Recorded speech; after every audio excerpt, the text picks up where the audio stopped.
EV and alternative fuel drivers, listen up. There's a provision in the law that allows you to drive in those HOV lanes during rush hour without someone else in your car.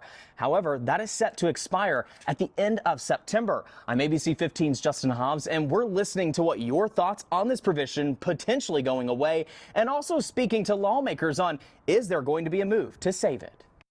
Let's keep those EV lanes open for some of us that are driving solo. I don't think that electric vehicles have the environmental benefits that people claim that they do. Single occupant alternative fuel vehicles in the HOV lane during rush hour. Whether you agree or disagree, the rule will soon change. That is, unless legislation is passed before September 30th.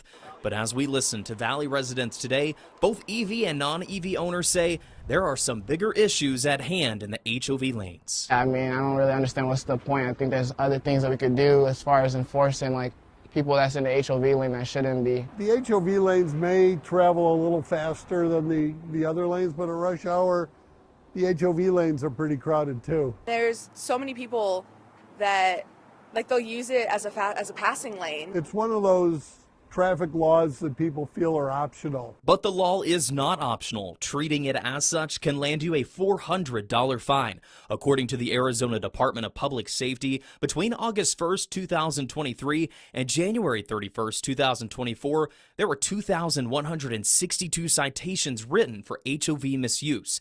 I did reach out to their office, asking how they plan to introduce more enforcement and if they expect a grace period with the impending changes this fall. In a written statement, they tell ABC, we will forego interview requests now as leadership discusses the transition and that they anticipate a grace period to take place. Congressman Greg Stanton's office also responding to our request on any future action to keep the provisions, and they tell ABC 15 that they are aware of the issue and are working on it. In Phoenix, Justin Hobbs, ABC 15, Arizona.